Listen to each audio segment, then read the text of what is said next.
said, be brave, my son, I'll be home soon.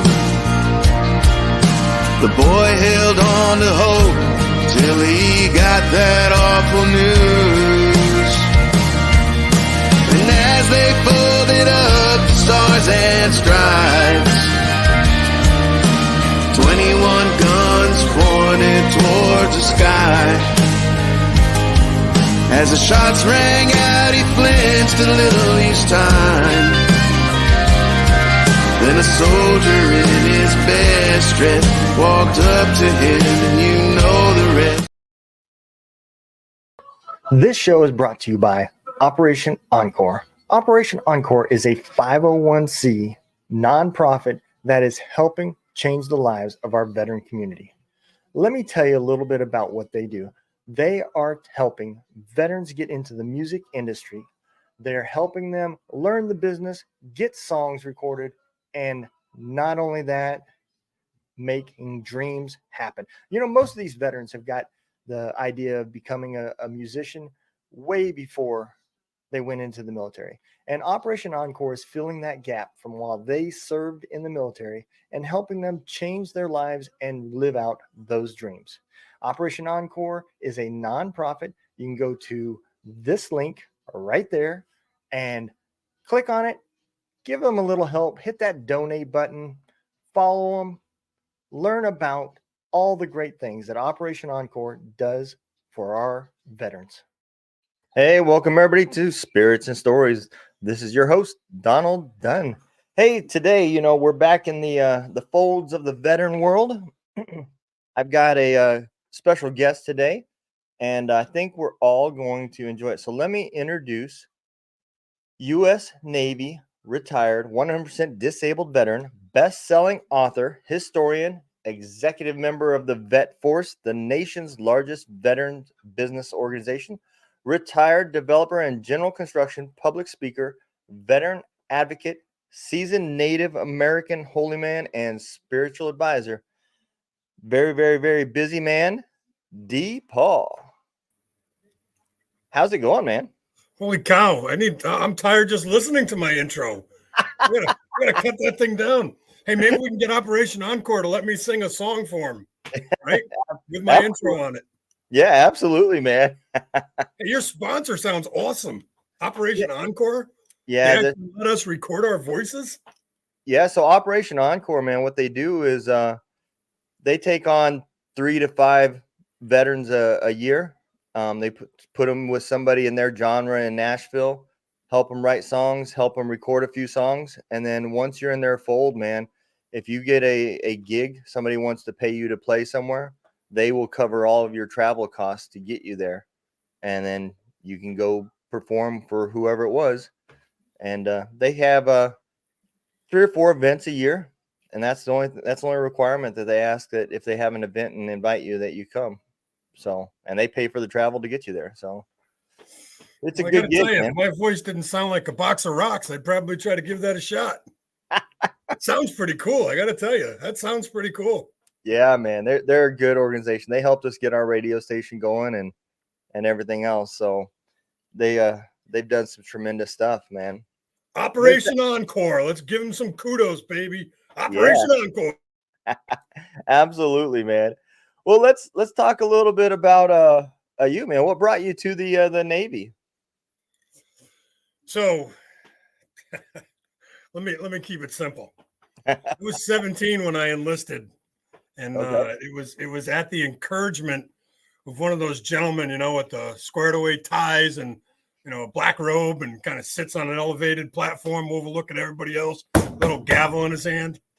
You know, he was eager to see my my delayed entry paperwork, but I knew I was going in the military from a very young age, as far back as I can remember. I just knew military was part of my path. Yeah. So, what made you choose the Navy? Did you look at other branches, or did you just go straight to the Navy recruit? Nope. I went to the Marine Corps, but I was living on my own.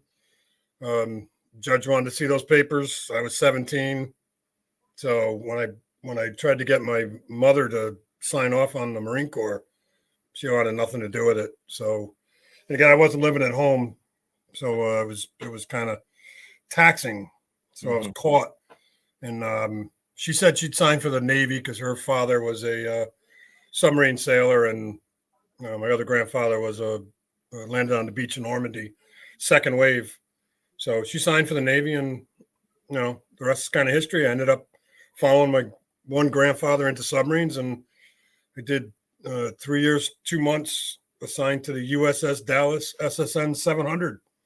Tom Clancy's boat. If you ever saw the movie Hunt for Red October. Okay. On the road. Oh, yeah.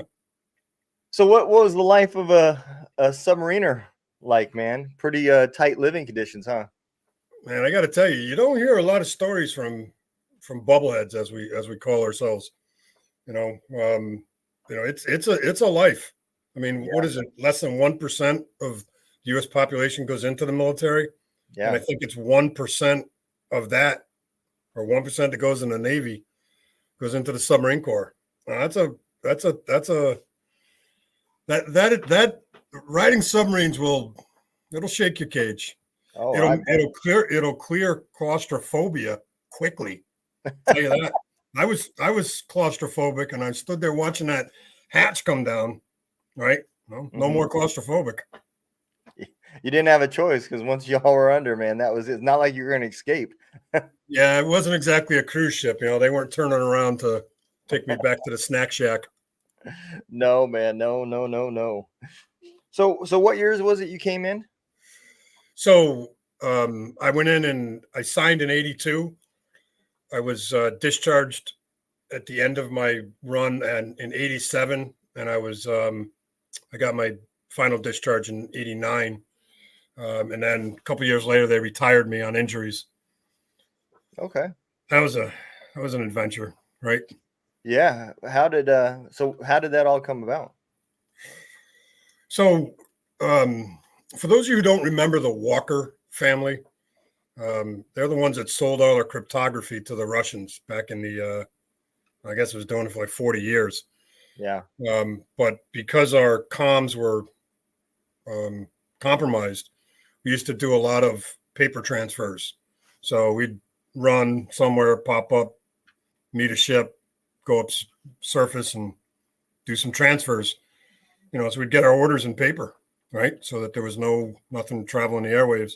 And on one of those transfers, I got sucked in between the boat and the ocean going tug, and all you hear is crunch. Damn. Right. And then next thing I know, I was floating above the submarine, looking down at myself, getting pulled out of the ocean. And then I remember a hell of a powerful spirit to my left. I could feel him, but I couldn't see him. I knew he was there. And it was wild. I mean, I was literally floating 30 feet above the boat, watching the guys getting me out of the ocean. Wow. And roughly 30 hours later, I woke up in my rack, did a body check, and I'm like, wow, how's that possible? I went down and I got crunched. Submarine's hull is round and a ship is the opposite. So when they come together, it's not a good place to be in between. So no, man. If I didn't believe in miracles prior to that, which I did, I knew it then. Yeah, and it's especially, I've had a lot of guests on and over the years, and the one thing that seems to be consistent is the discussion of energy. Whatever greater force is out there, whether it's a god or whatever it is, it's a very strong energy that attracts us to it. So, your story is 100% believable to me. Looking down, being out of body, that's your energy that's doing that, your spirit, whatever you want to call that. It's definitely the force within us. The other part I heard too, and I don't know, but I was told by a lady, she was a guest. She said that everybody plans their life while they're a spirit, before they're put into a human body, right? And you plan your route based off of the lessons that you need to learn from the previous time. So you picked a pretty hard lesson to learn, man, if that's the case. Well, if we're going to go down the path of spirituality, man, we're going to have some fun. Okay. Oh, Because whoever told you that your life is predestined, those are things that I learned when I re-engaged with God and Great Spirit and my Native American heritage and my Christianity. Because I'm a big believer in the baby Jesus, big believer in the baby Jesus. Okay, but I'm also as big a believer in my Native American spiritualism, the earth, spirit, so on and so on. yeah. The irony is a Native American belief in Christianity all believe, Father, Son, Holy Ghost. Same thing, different terms. Yeah. But I'm an absolute staunch believer that your whole life was written out before you got here. You agreed to do these things, including, picking your parents. And now you're here to walk that path and advance, excuse me, and advance your soul. Right. So, stupid people like me craft out some very difficult paths forward. And then we come down here and try to get it accomplished, and that can lead from everything to insanity to bone crushing, things that happen to us. Yeah. So I kind of lost my way, walked away from God for a period of time when I couldn't figure things out, and then found my way back. And that's a key part of, the work that I did to counter PTSD, anxiety, nightmares, so on Yeah. and so on. Yeah. I mean, that's basically exactly what she said too. And she wasn't Native American. She was a median. So she claims that she can cross over and everything else. And I always say claim, not like I don't believe her. I just, I haven't witnessed it or seen it. But Yeah, yeah, but a yeah, lot of yeah, yeah. Yes, you have. yep, a lot of Yeah, stuff she said made sense to me. It really yeah. did. You've seen it. You just haven't acknowledged it yet. Okay, I could buy that too. Yep. You will. It's coming. It's all a path. It's all a Yep. path. You got it. If you don't get these things right, you get stuck right there until you get these things straightened out, and then you get to move forward. So in a way, I can see what you're saying there too. And I've said this a lot because it's happened to me recently. If you're on the path that you are meant to be on, that is the only time you're going to find true peace. The rest of the time, if you're trying, for me, I wanted to be an entrepreneur. I wanted to own my own business when I got out of the military, and I did it. I had a trucking company for 6 years, but I wasn't happy. I definitely was not. That was not where I was supposed to be. Now that I am doing this podcast, I am helping with the nonprofit that we started and helping veterans, man. I'm more at peace with myself now than I've ever been in a long, long time. And it feels like I'm finally on the path that I was meant to be on. And I think that's a big portion of it, Just because it's a dream doesn't mean that's the right path. So I got to tell you, I couldn't agree more. All right. In 2018, I had enough, and I said I either gotta finish this suicide thing or I gotta find peace, and that was it. I stepped away from all the business. I stepped away from the vet organizations, stepped away from everything, and started focusing on myself. And in doing so, it caused me to start acknowledging trauma and other things, and eventually writing. All right. Now, again, if you don't believe in faith, then let me tell you this. There is no way in God's green earth I should be writing books. Okay. I barely got out of high school. I can barely speak English, let alone spell it. All right. Yep. I don't know anything about the author community. And yet I've got, multiple books out, and I'm sitting here taking on veteran suicide face first, Yeah. a subject that nobody wants to talk about. And anybody that hears the word cringes. Oh my God, suicide.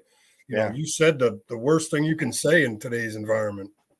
So Yeah. No, you are absolutely right. I just released my first book a few months ago, and I'm in that same category. As a matter of fact, my English teacher pulled my wife into the classroom and said, "He's not somebody you want to have a long-term relationship with."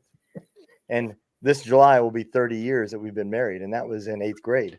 So I don't think my English teacher had high hopes for me as a student, but that's all right. But she's right. I'm, you know, I would write notes to my wife in class, and she would hand them back to me all circled in red, and wouldn't answer the note until I made corrections. I am not my wife is a student of English, and that I am not. But I did it too. Yeah. So, and it was not easy, but it Yeah, was something. you got some impressive reviews on Amazon for your book. There's some impressive reviews. I appreciate that. A lot of people out there loving your book, so plug it more. Get more folks to read it. Yeah, man. That book, I'm going to tell you a funny story about how that book started, man. And it kind of goes along with what you are doing. That book originally was not a book. It was a letter to my family. So after I finally got some help, I was on medication and finally at peace with myself to the point where I could at least start embracing and learning the new me. I never told my family about the things I went through. Everything was always, oh, it's good, normal deployment. And it got so watered down that, the first time I deployed, my wife gave me a kiss. Tears were just running down her face, and she was at the flight line. Compared to the last time I deployed, she rolled over, gave me a kiss, said, "See you in a year." And it was because I left. I went and did my job, and I came back. And when I came back, everything's good, no problems. And that's all I'd ever say. And she had to have known otherwise, because we didn't even sleep in the same bed for 2 years, from all the dreams and everything. But I decided, how can I expect them to understand me when I never even opened up to them to give them that opportunity? There's no way that they could understand what I had turned into and why I had became what I became, because I never talked to them. So that book originally was a letter to my kids and to my wife, explaining in detail the things I went through. Now, I left some stuff out when I published the book that, families just didn't need to hear. But yeah, that's where it came from. My daughter's the one that convinced me to publish it. So 20 something years ago, the first of two worthwhile mental health professionals at the VA begged me for years. Beg me is not the right word, but you know where I'm going with it. Mm-hmm. To write the letter, just like you're saying, to write a letter, get it out. And I wanted nothing to do with it. And then one day I just started typing as if I was floating above that boat again, and my spirit had taken charge and said, "Listen, enough of this shit, man. We need to start moving this forward." So that's where I originally began to write, by crafting letters that kind of spit out a few things. And then a couple of years ago, I wrote my very first book, 2,442 Steps to Crazy, the beginning, which dives into my life from very young until I was about 14 years old. So anybody out there that wants to read about childhood trauma and survival and abuse, pick that book up and then buckle up, because it'll make you cry, it'll make you laugh, but it will certainly teach you about talking out your trauma. And I've been with my wife, as I like to say, for 50 years. Okay. And I didn't tell her anything about my life until I handed her this book. All right.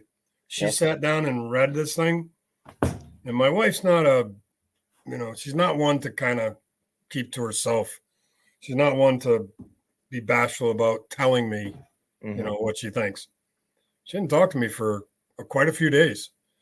And for a while, I thought it was a bad thing. It's like, oh God, now she's going to stop loving me now. She knows, Yeah. how abused I was.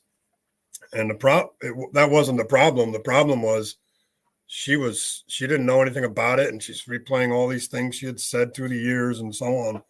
Now she reads the book and she's starting to understand why I am the way I am. Now she's reading this book, A Date with Suicide. And this book here, this is heavy. This talks the talk of abuse. And if you read this, you're going to feel the emotion as if you were a fly sitting on my shoulder watching it. This one here is a hell of a lot more uplifting. Okay. It really does get into the answering the two questions. What happened to me and why? And again, I don't blame the military. I don't blame anybody. No, everything happens to me because I allow it to happen or I got myself into something. Okay. Yep. Can't blame yourself for the rest of the crap. It just doesn't work. But what I've realized, like you just got done saying, okay, when you started talking about your trauma or talking about your deployments, transitions, I get into all these things in the book. And where veterans never talk about anything that isn't booze, broads, or right? Okay, the fun stuff. We don't talk about the trauma. We don't talk about the stuff that gives you the nightmares, right? Okay. In the Date with Suicide, I walked through what happened to me a week before discharge. Okay, it was in another fire in a submarine, and if you can imagine going down in your basement, shutting the lights off, spinning you around in a circle, and then igniting a massive fire. Okay. Now you're stuck. You got to put this thing out and you can't leave.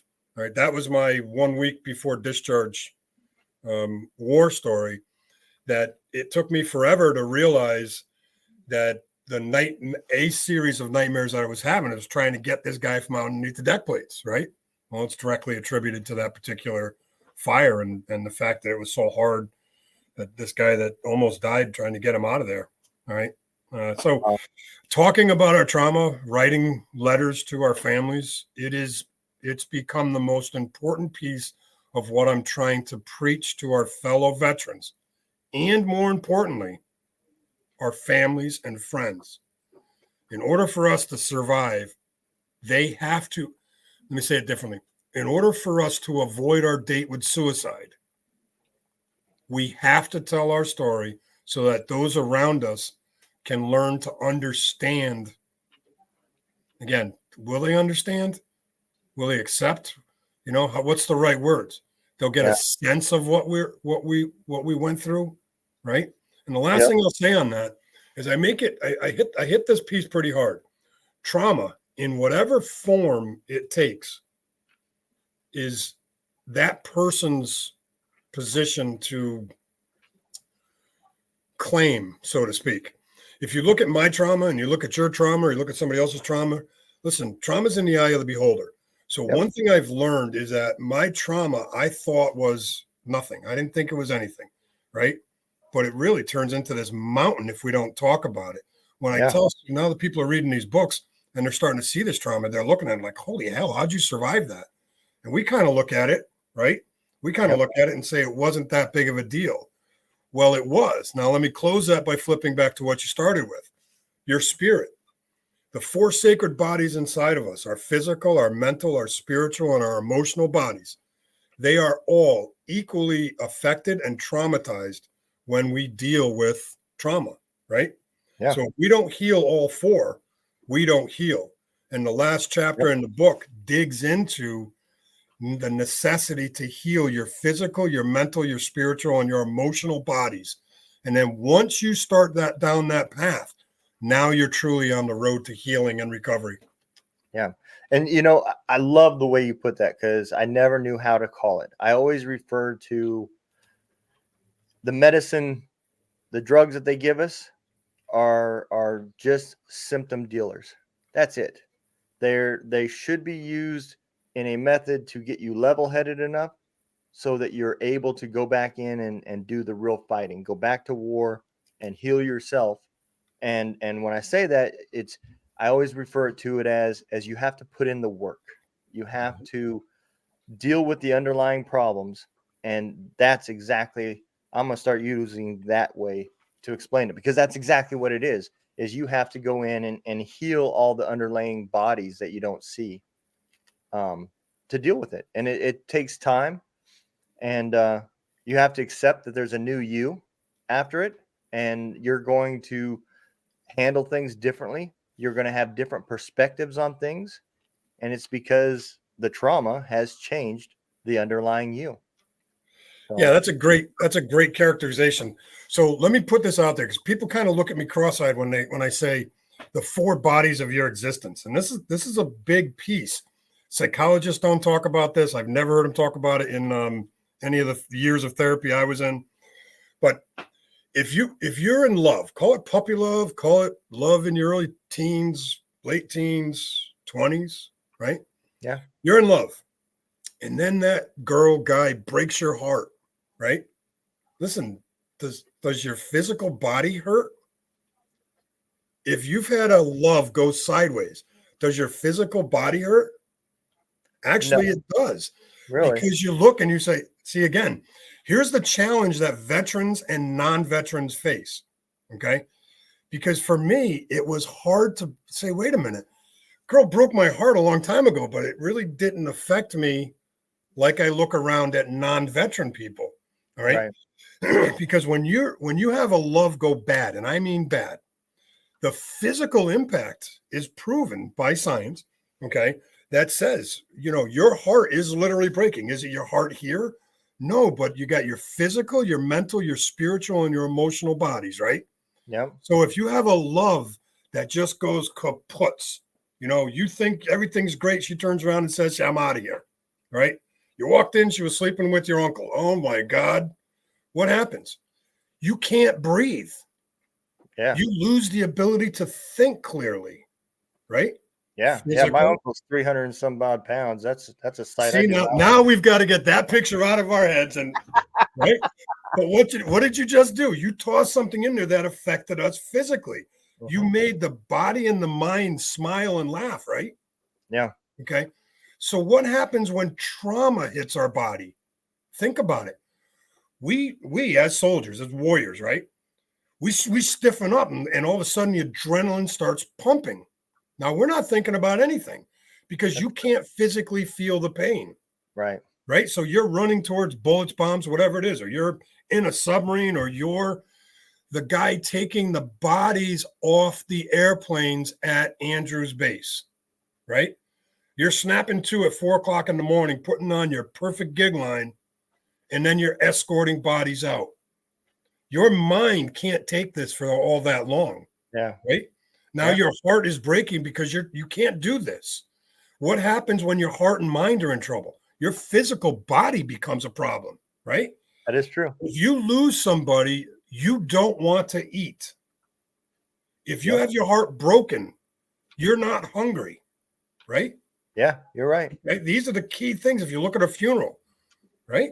Everybody eats at a wedding, but they bring more food to a funeral, but nobody eats because the people that are hurting are having a physical reaction. Okay. So let me step off the soapbox a little bit. In the last chapter of that book, talking about the physical, the mental, the spiritual, and the emotional bodies, all 4 of those need to go through the healing process. But once you take on one, once you mentally decide I'm going to do something, the others will start lining up. Again, like everything else, like you said, there's a lot of work involved, and there's going to be resistance because you're trying to snap things back into alignment, right? Yep. Think about it like your car's been out of alignment for a long time. Your tires are balding on the wrong sides. You got to rotate them around until everything kind of balances back out. Yeah, no, and that word is key. So balance, I like to use the word energy, right? Yes. And if you have everything great in your life, that's just as bad as having everything bad in your life. You have to have balance. You can't have good without bad. You can't have bad without good, right? And so I think it's important for us to understand that that's exactly what's kind of happening is you get that big shot of, Uncle Harry and your wife, and now the balance is broken. everything at that moment is bad.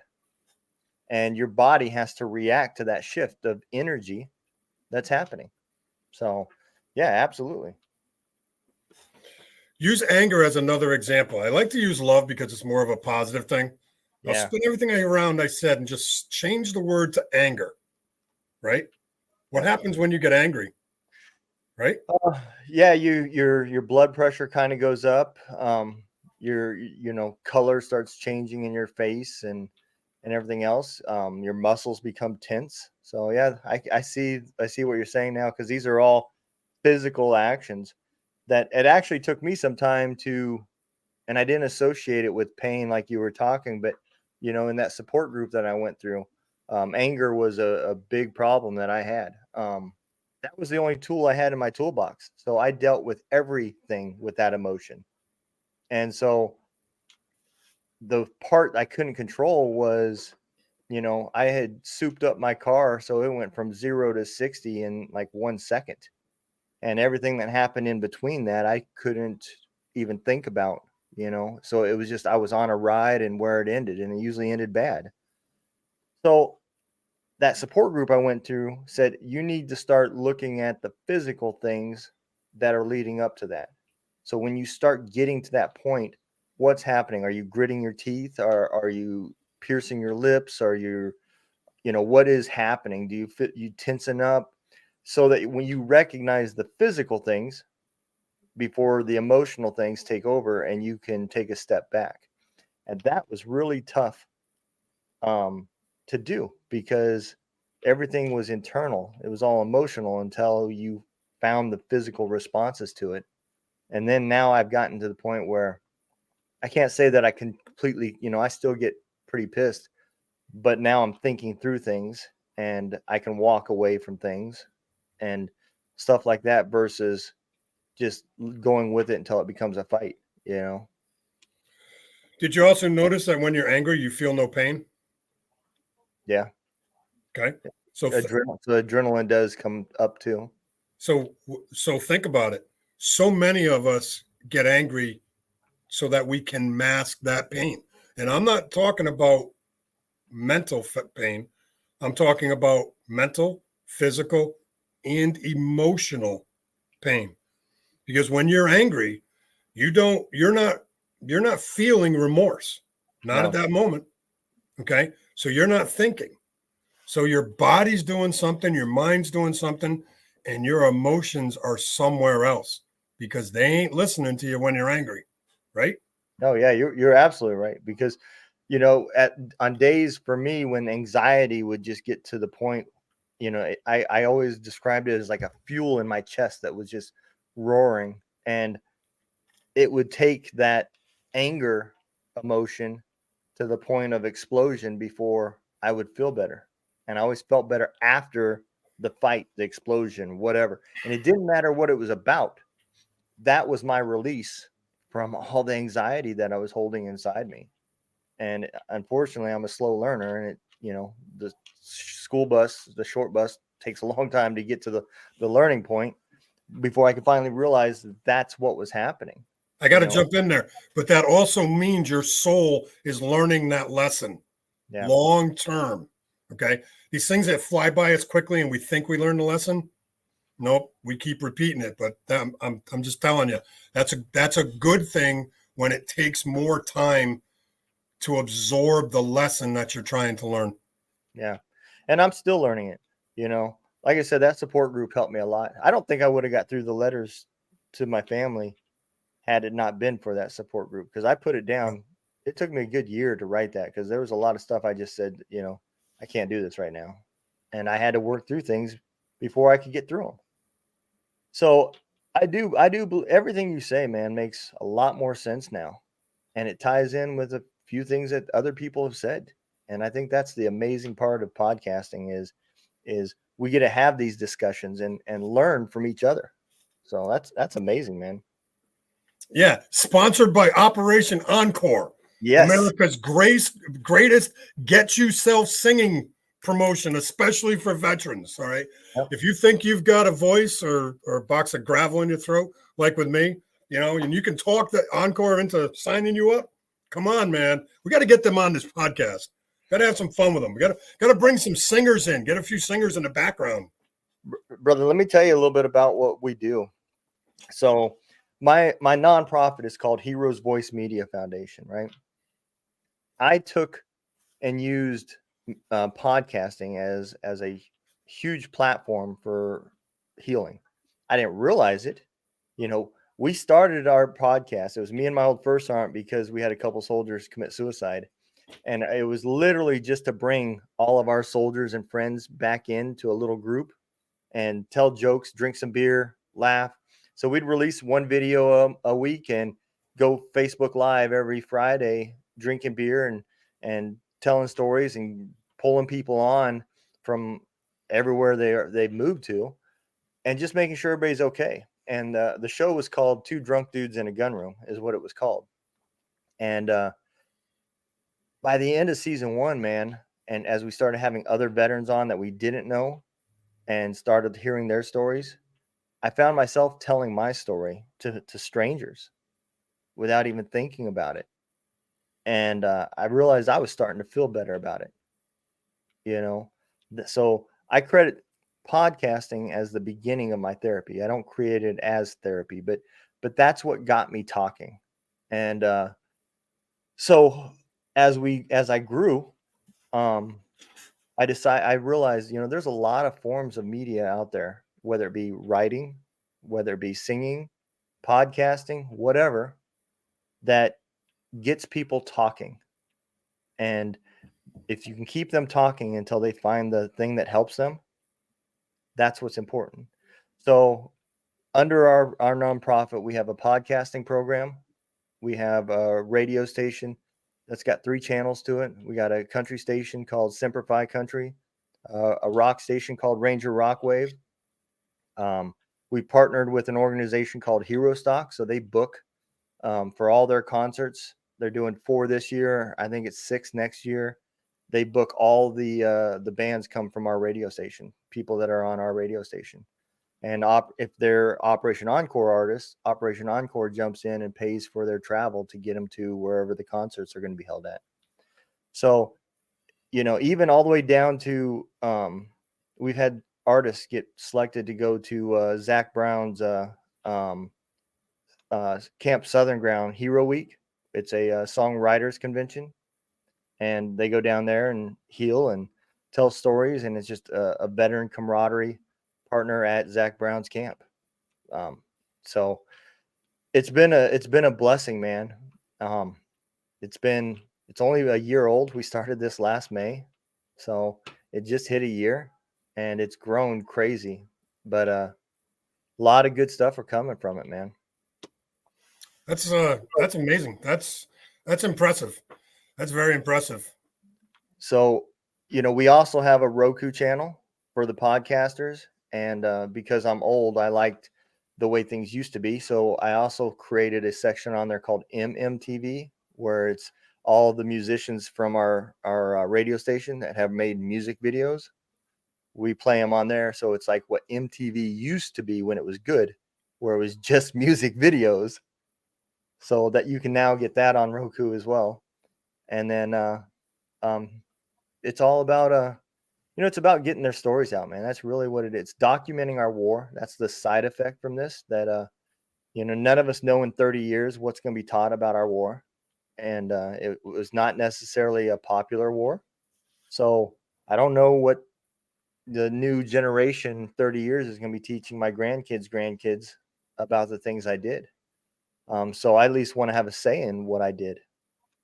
And so that's exactly what this stuff does, is it documents it and it keeps it there for anybody that wants to put in the work and do some research. They can hear firsthand experiences like yourself, So, and the big goal is to get rid of the stigma, man. I don't like the fact that when you say mental health, the first thing that people think of is veterans, right? And the things I've learned from my podcast, I had an aha moment, man, and I did not expect this. I had a lot of hate for, and I can't say that I don't anymore. I still probably do, but I had a lot of hate for people that we were over there against? And it never dawned on me. So I had a guest on from the Britain. He was part of the British Army. And he spent a lot of time in Afghanistan, Northern Ireland, a lot of those type of places. So our episode was literally supposed to be about comparing experiences. And at the very end, he said something that I had a huge aha moment that changed my perspective on a lot of things. He said, I would invite you on my podcast, but it's just a mental health podcast. And I said, oh, you've got a mental health podcast? He said, yeah, we got too many soldiers that are killing themselves. And I was like, I thought that was an American veteran problem. And that's when I realized, man, because I never considered it. These are human problems. You don't have to have been in the military. This is how the human body reacts to it. And I don't know why I never thought that. My vision was here, I guess. And it made me wonder, so those guys that we were shooting at, are they killing themselves? How are they dealing with the trauma that we caused them? And man, that sent me down a whole nother rabbit hole I never really thought of. It gave me a whole nother perspective. Well, let me jump in there and give you an example of equal or worse to your theory on are the Afghans killing themselves. Imagine, if you will, the U.S. goes to war with, I don't know, say its indigenous population. Mm-hmm. And let's say that last war ended with the massacre at Wounded Knee in 1890, killing 300-400 Native Americans on the Rosebud Reservation. Do you realize that 130 years later, Native Americans are among the highest suicide rate per capita in the world? I did not know that. That's a fact. Okay. So to answer your question about are the Afghans killing themselves, are the Native Americans, are my ancestors? My grandfather jumped a reservation and claimed to be white so that when he joined the Navy at, I think it was 15 or 16, he would be something other than a dishwasher or a cook. Okay. He rose to the rank of lieutenant as an E1. Wow. War patrols in the Pacific, and then went up to Wisconsin and built submarines during World War II. Who the hell ever thought Wisconsin would be building submarines? But they built submarines, floated them out, tested them in the Great Lakes, and then floated them down the river. But wow. The answer to your question is, yeah. So the suicide rate, I didn't mean to take over your piece. No, Let you're me good. finish this thought. Right now, the best number that I can equate is 50 veterans a day committing suicide. Now, if you look at Eddie's magazine and Operation Deep Dive, have you seen it? I have not. I do have a subscription. I actually write for that magazine. So my article was in there this month. Oh, okay. I didn't know you write for them too. That's awesome. So Operation Deep Dive. Okay. It's a great article. Okay. Yeah. In this month's story, I wrote a busload of veterans. Okay. In Eddie's magazine. All right. That's mine. I'm going to have to check it out. I wrote the article about Scotty Hastings. Oh, come on. Yep. Oh, Jesus. Look at this. So anyway, what I'm trying to get at is 50 veterans a day committing suicide might be shallow. It could just as easily be 100. So here's my question. If the veteran community is killing themselves at a rate of 50 a day, what's the civilian population?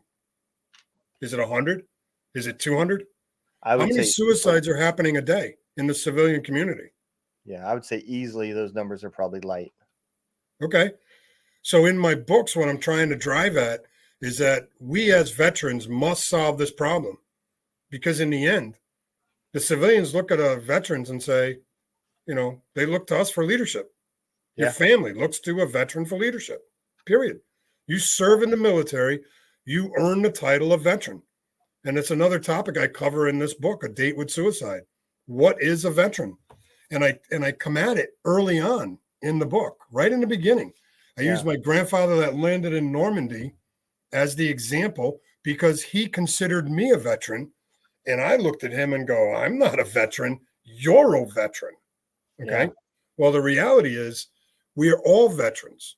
And it takes anywhere from 8 to 20 men and women to field one guy who's at the tip of the spear. Well, what happens to all those people?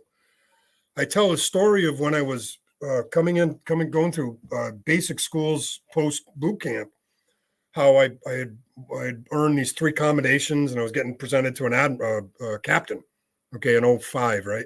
Mm-hmm. 06. So, of course, I'm an E2, crapping my pants. I'm going to stand in front of the man, right? Get a couple of awards. Yep. When I walked into that office, I'm watching everybody in these perfect uniforms shaking like there's no tomorrow. And I can remember this clear as day. I'm like, what the hell are these people so wired for?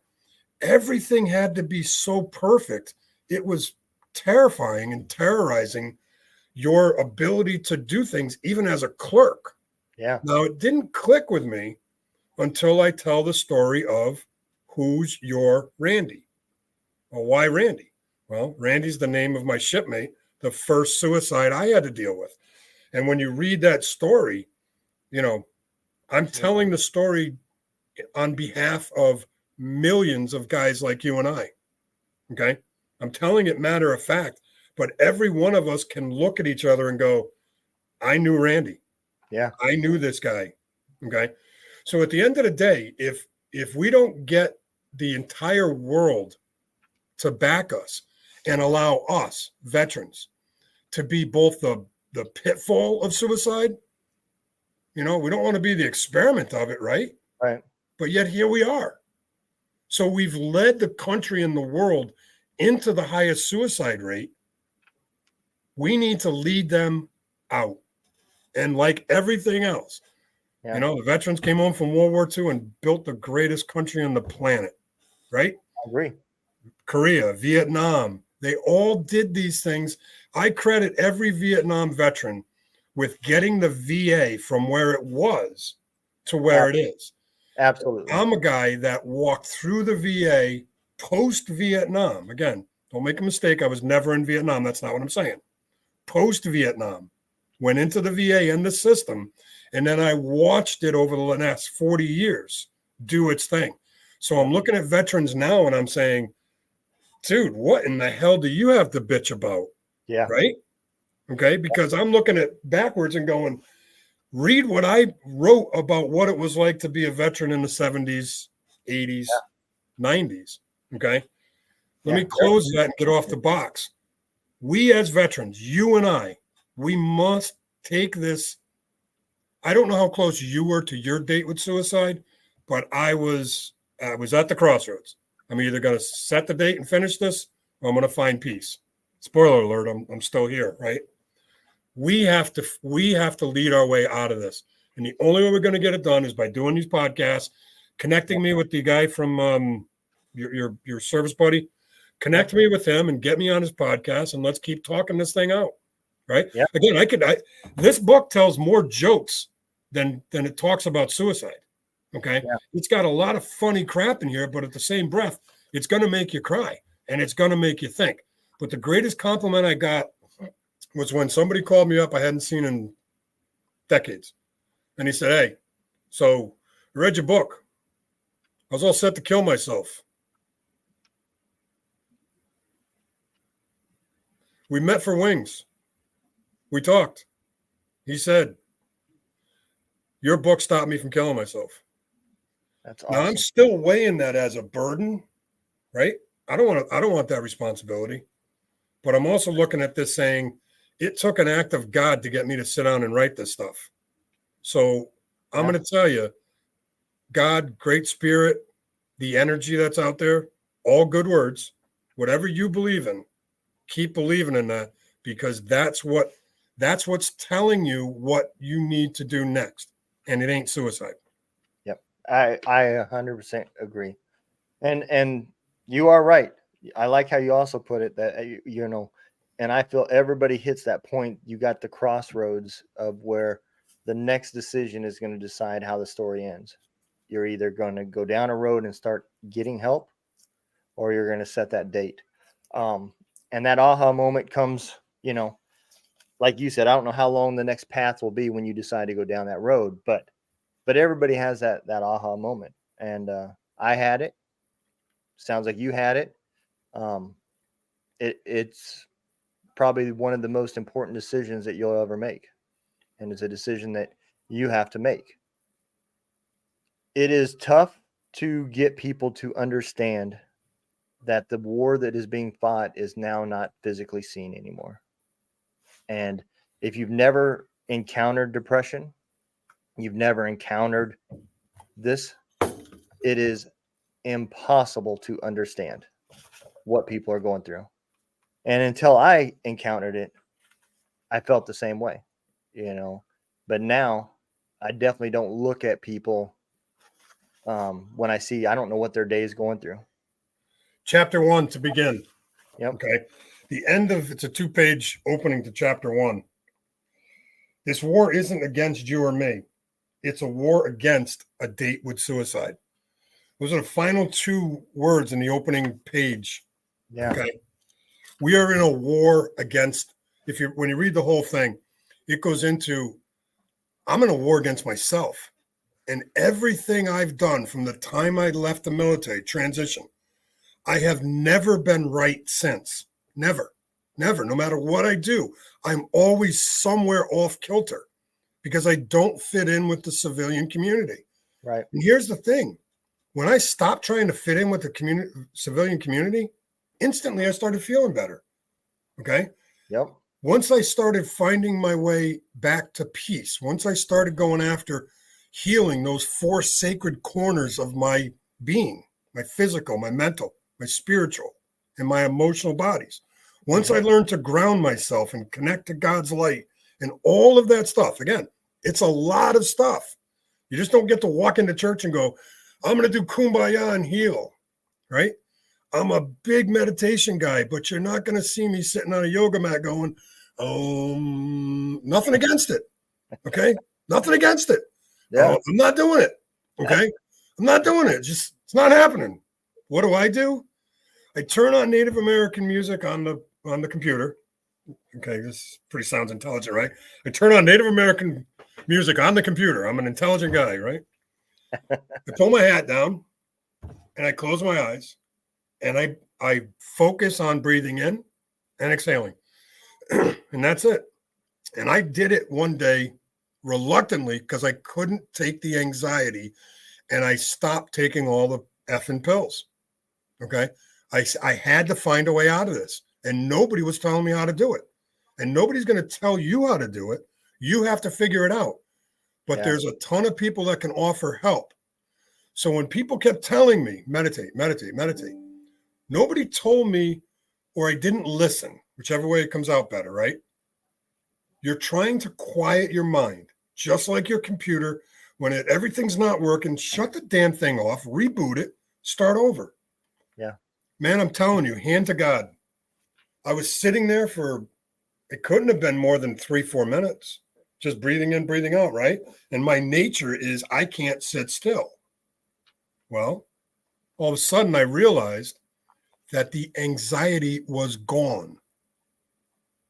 Again, not gone permanent, but gone for 2, 3, 4 seconds.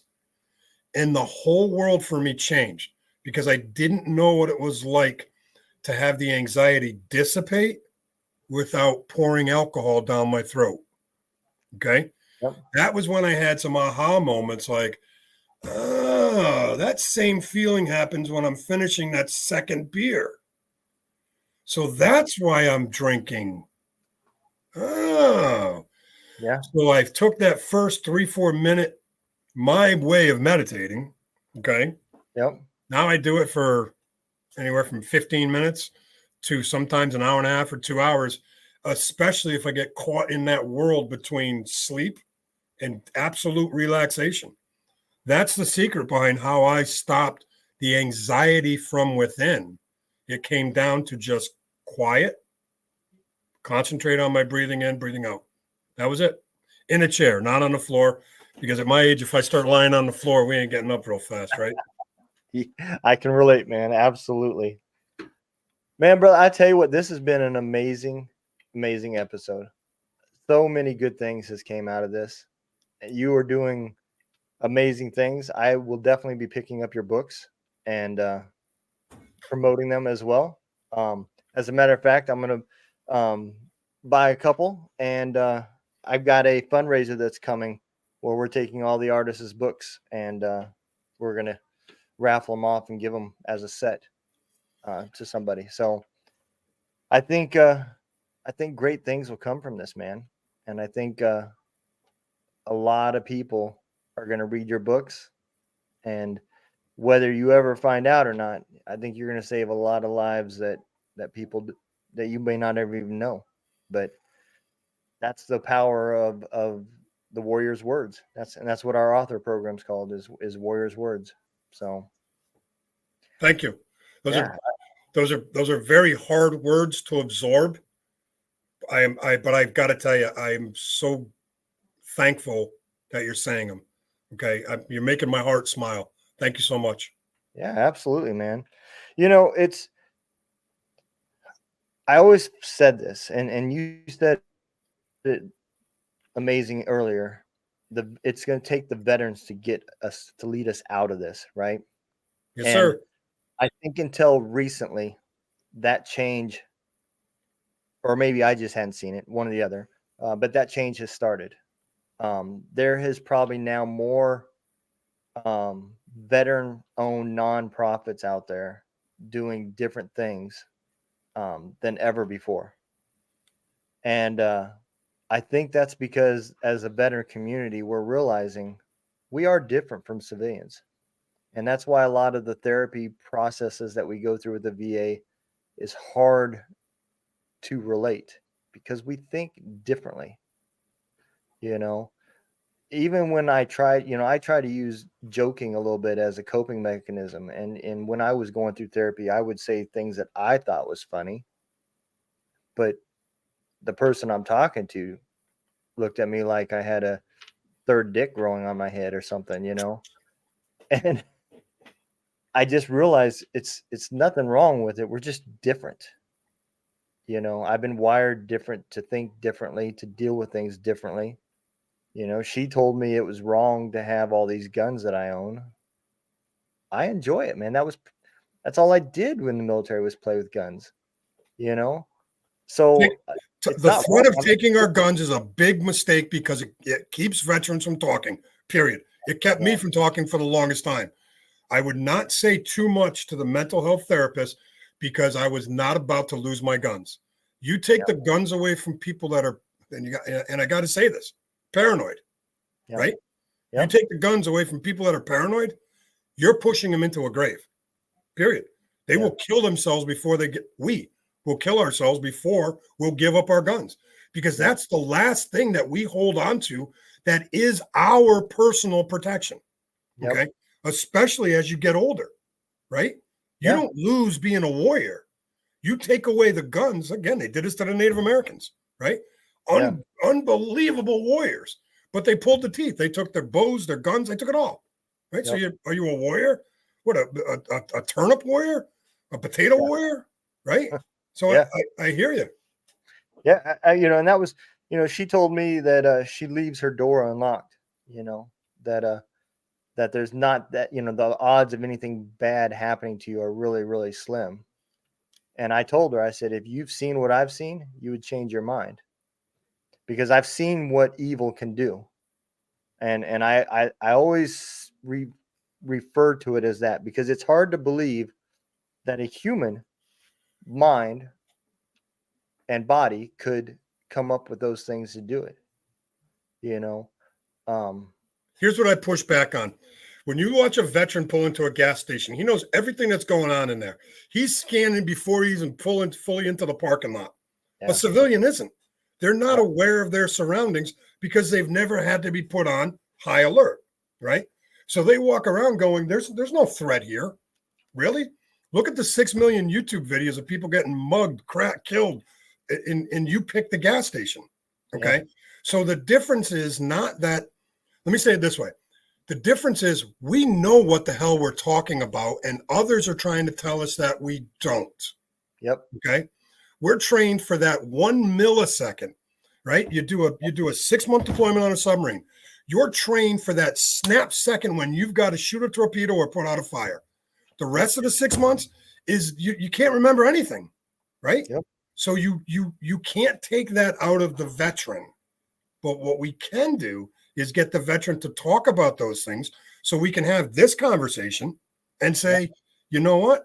My wife likes me knowing that there's no harm going to come to her. Okay. Yeah. A gun in the center console, a gun on my hip, and I know what's going on. Right. Yep. That's not a bad thing. No, We just need to know where the trigger is going to take us to a level that's not going to be helpful. right. And that comes with developing more tools for your toolbox. Not every tool has to be anger, right? And that is the key. You know, the military gives you everything that you need to survive while you're in: food, water, shelter, training, all the way down to the emotions, right? The reason why anger is used is because that's what it's going to take for the couple hours of deployment that is not boring, right? Those adrenaline moments when you are faced with a threat, you have to have some anger in you to get through those moments. And that is the emotion that they give you. You're struggling with your PT test, get pissed, fight through it, push through it. That is what's taught, right? And that is one of the reasons why veterans don't stop. They see that obstacle, and now that obstacle has become a threat, and we're going to push through that. It could be mental, it could be a little thing, right? But that's also the reason why we dig so many deep holes before we start getting help, is because we refuse to say, I'm going to quit. I've never quit anything in my life. Yeah. Never. And I won't. Yep. And that's what I tell people, man. They're not going to stop digging until the shovel completely breaks. And then we'll use our fingers. Yeah. Right? No. And that's one of the reasons why when you go to therapy, one of the main questions they ask is, do you have any legal issues? Because it's not uncommon. You know, every session I've gone to at the VA, it's always started with that. You know, when they're learning more about me, do you have any thoughts of committing suicide? Do you thoughts of hurting any others? Are you pending any legal actions? Have you gotten in any trouble? You know, and it's because they understand that part of it, that it's been anger is all we use that leads us down that road. So yeah, man, it is a tough problem. And I don't mean to shake anybody off, but it's going to take everybody to fix this. Everybody to specialize in a portion of it. And all these organizations that think they're going to build the little tiny homes and a community that's going to heal all problems, you're going to find real quick that you're in the same situation as the VA. There's so many levels of this problem that one group is not going to fix it. The VA does a lot of things good.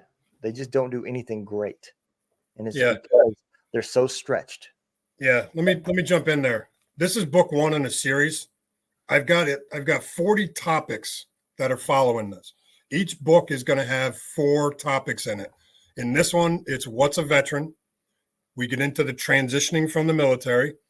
We talk about what traumas we went through, and then talking about trauma.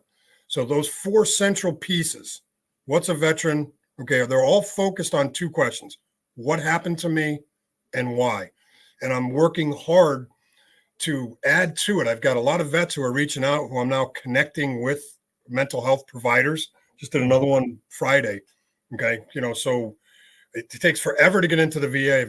I can't tell you how many people I've got in the DAV I refer to get them into the VA. But in the meantime, what I'm trying to do and what I'm working on is something that models VetForce, which was an entrepreneur organization. I'm working on VetForce 2.0, where we need to get legislation and executive order out there that mirrors what VetForce did with Public Law 109-461 and George Bush's Executive Order 13-360. That put vet contracting on the map. Now, if we can do it with vet contracting, and if the last administration can do with the Veterans Private Care Act, then we can do it with the Mental Health Care Act. And here's what I'm proposing. I'm proposing that any veteran who says 3 words, I need help, immediately and instantly has access to any and every mental health facility on the face of this planet open to and paid for by the VA. Yep. To get there, I think I'm going to need to do something like you're doing and like Code of Vets is doing, and that's raise short-term capital to pay the $150 to $200 or $300, whatever the nut is, per session to get these vets into therapy, so that they don't have to worry about that particular financial burden. Those are some of the things I'm kicking along. Yeah. And I'm looking for help, and I'm looking for guidance, and I'm looking for, somebody with the energy that can really bring this to fruition. I'm getting too old to be putting that kind of energy behind these kind of things. I kind of like doing the podcast and talking with guys like you. Yeah, absolutely, man. And once we're done with this, I'll gladly talk with you for a few minutes. Can just kind of tell you the things that we went through, and maybe I can lead you in the right direction to get you some people to help you. Well, probably, because God's a funny man, and I heard you talking about showing folks how to do podcast startups, because people just keep bitching at me to start my own podcast, and absolutely, kind of enjoying being the guest piece and letting you guys do all the work, right? It is. I laugh because years ago, people that did content, right, online content creators, I called them millennial panhandlers. Is what I call them. But I realize now that I'm doing it, it's not easy, man. There is a lot of work that goes involved into doing this. And so I apologize to all the offended millennials out there. I was wrong. It is a career choice, and it is tough. So I'll give you that. Well, you make it look easy, and you do a great job with it. Well, it's just because I am a veteran, man. I can talk all day long. We can tell stories and lies and come up with just some of the most off the wall stuff because we've had so much time to kill, waiting for the flight to get on for the deployment, or waiting for the chow line to get over, whatever. You put a group of veterans together, man, and it's going to become a comedy session. It really is. And that's also where the music part came from. One thing I remember from all my deployments, I'm not a musical person. I listen to podcasts 98% of the time. I don't even listen to a lot of music. But the thing that I do remember from these deployments is as soon as you get there, somebody breaks out a guitar. And when you see him sitting out in front of his hooch or whatever playing, that first week he's alone. And then by the time that deployment's over with, there's a whole damn band sitting around him. And they're all just telling stories and playing songs and having a great time. And those are one of the happy moments that I remember from deployments because the camaraderie was just so cool, man. They had something that was non-military related that they related to. And it was a moment of everybody coming together and having a little bit of camaraderie. And even people that didn't play could sit there and listen and enjoy and hear their stories. So that's where my motivation came from. I got to tell you, that's a great story, but we never got guitars until we were back from deployment, because playing a guitar in a submarine tells Ivan where we are. So what we did was we played craps with fuzzy dice so it made no noise, right? Big old giant fuzzy dice coming out now, rolling, ting, ting, ting, no noise. Okay. Only a submariner can tell you that. Yeah, that I never thought about that. Yeah, absolutely, man. Run silent, run deep, baby. Fuzzy dice. That is hilarious, man. Well, brother, I'm going to pull you forward, man. I'm going to give you that opportunity to tell everybody where to follow you and how they can relate and all the places to get your books and all that good stuff, man. Hey, thank you so much. I'm honored to be part of your podcast and so grateful for your help in getting my mission statement moving forward. And that's to help veterans and families of veterans and friends of veterans address and attack the 50 veterans a day that are committing suicide. My book, A Date with Suicide, is an uplifting book. It is a book that will get you moving forward and understanding the basics of what we are up against. So if you're a civilian, if you're a family member, this book is brutally important so that you understand what we're going through. It'll help you relate to your veteran, to whoever whoever's in your life, especially wives. I say it all the time. My wife, God planted an angel inside my wife, because if it wasn't for her, there's no way I would be here to tell this story. You can follow me on Facebook, or you can follow me on Twitter. And you can also reach out to Elon Musk and tell him to like me on Twitter so that I can get an appointment with him and bring him into the fold of talking about veteran suicide. Together, we can get Elon. Absolutely, man. You know, there's a guy I just seen on the news not too long ago that said something that I never thought of, but I think if it happens, he would be amazing. And that is, Trump is looking at putting Elon on his advisory board. And I think that would be amazing. Yeah, it would be. You know, Speaking of which, Veterans for Trump, I'm on Colonel Manson, his podcast next week, I believe, and him and Gunnery Sergeant at Newsmax. Okay, they're on point for getting everybody to sign up for Veterans for Trump. So I joined that team. You guys go to Veterans for Trump and check out Gunnery Sergeant and the Colonel. Give them a plug and join the cause.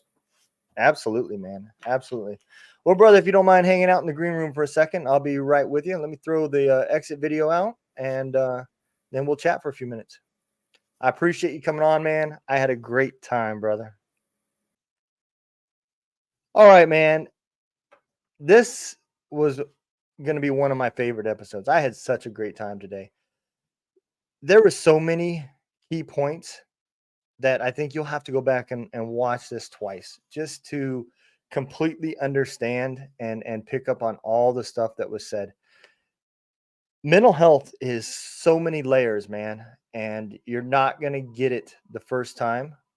But as long as you keep working at it and keep improving every day, you're going to get there. And there's a lot of resources out there. I'm sure if you followed DePaul on Facebook and you reached out to him, he's going to respond. Same with me. Same with all the other veterans that you've seen through our program. So the big thing, man, is take care of yourself, learn to love the new you, and make sure that once you get to there, that you pass it forward. Help that next guy, man. And that is how this veteran community is going to fix the problems that we have. So, hey, I appreciate all of y'all listening. I had a great time. I always look forward to doing this. Don't forget, man, don't let the day kick your ass. Kick the day's ass.